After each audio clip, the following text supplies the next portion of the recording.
pagi baik saudara semua, selamat pagi pemirsa, saya Christine Pesiwarisa kembali hadir untuk menemani Anda. Berikut berita utama kami. Rapat paripurna kembali ricuh, sejumlah anggota DPRD Maluku Tengah nyaris baku hantam. Kembali ditertibkan petugas, lokasi penambangan emas ilegal di Buru dihancurkan. Usai dilahirkan, seorang bayi laki-laki di Maluku Tengah dibuang orang tua tak bertanggung jawab ke selokan.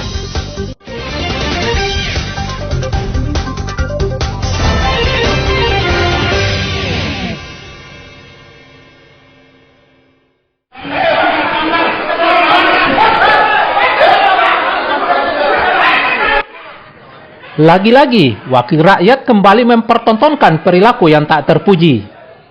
Gegara kepentingan politik, mereka terlibat kericuhan dalam rapat paripurna Dewan Perwakilan Rakyat Daerah. Kali ini melibatkan wakil rakyat di Maluku Tengah, bahkan mereka nyaris baku hantam. Kericuhan ini terjadi usai Ketua DPRD Fatsa Tuan Kota membuka sidang paripurna mendengar laporan pertanggungjawaban masa akhir jabatan Bupati dan Wakil Bupati Maluku Tengah Tuasikal Abua dan Marlatu Leleuri. Namun rapat mulai berlangsung tegang. Saling interupsi pun tak terelakkan hingga nyaris baku hantam sesama anggota DPRD. Penyebab kericuhan diduga terkait pembentukan alat kelengkapan DPRD Maluku Tengah. Akibat kericuhan tersebut, rapat paripurna mendengar laporan pertanggungjawaban masa akhir jabatan Bupati dan Wakil Bupati Maluku Tengah Tuasikal Abua dan Marlatu Leleuri akhirnya tertunda dan kembali dilanjutkan setelah situasi tenang. Mat Sanaki melaporkan dari Maluku Tengah.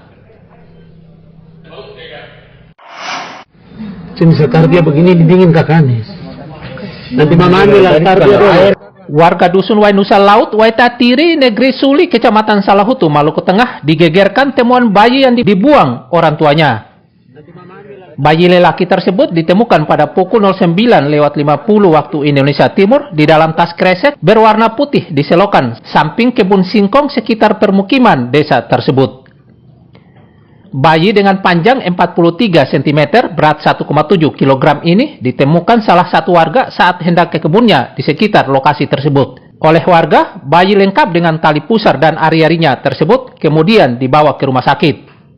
Bayi tersebut kini diambil salah satu warga untuk diasuh.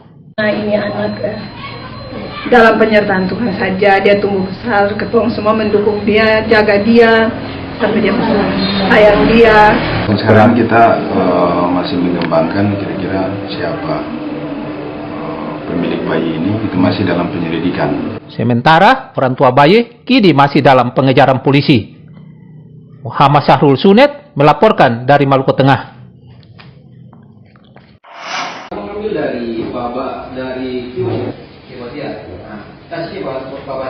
Polisi meringkus satu pelaku pencurian di Desa Banggoy, Kecamatan Bula Barat, Seram bagian timur. Rusli Boyratan, umur 31 tahun, pelaku pencurian kemudian ditahan di Mapolres Seram bagian timur untuk mempertanggungjawabkan perbuatannya. Rusli Boyratan diringkus polisi setelah mencuri di toko salah satu warga Desa Banggoy karena terlilit utang kredit motor. Uang sebanyak 10 juta di dalam toko digondol pelaku. Perbuatannya tersebut sempat terekam CCTV toko. Dengan petunjuk CCTV, pelaku kemudian ditangkap.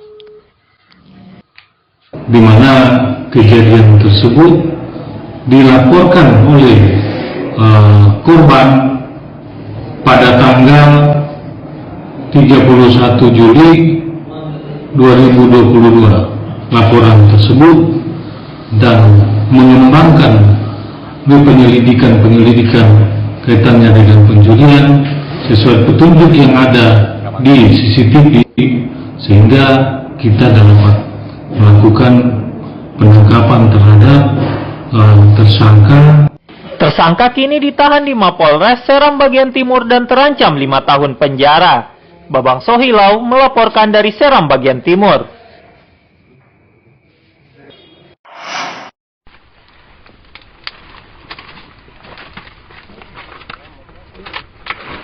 Aparat kepolisian Polres Buru kembali menertibkan penambangan emas ilegal di Gunung Botak, Desa Persepan Wamsait, Kecamatan Wailata, Buru. Penertiban ini melibatkan ratusan polisi dan tentara. Seluruh tenda serta peralatan penambang emas ilegal di Gunung Botak dibakar dan diratakan dengan tanah. Penertiban ini dilakukan di 2 titik, yakni jalur D, Desa Persiapan Wam Said, dan lokasi Kali Anahoni, Gunung Botak. Ribuan penambang emas tanpa izin juga diusir dari lokasi. Penertiban tersebut berjalan mulus tanpa ada perlawanan dari penambang. Hari ini kami kegiatan rutin ya, kegiatan rutin Polres yang diperbantukan oleh anggota TNI, Bapak Masuk OP dengan jumlah personil sebanyak 200 orang. Seperti apa? Lokasi sekarang ini kami harapkan kosong ya. Tadi kami juga lakukan penelitian, mereka juga dengan sadar sendiri masyarakat turun sendiri tanpa kita paksakan, mereka menyadari bahwa itu melakukan hal tidak pidana yang melanggar hukum, maka mereka lakukan. Alasan keamanan dan lingkungan, penertiban tersebut terpaksa dilakukan. Wahyu Swandi melaporkan dari Buru.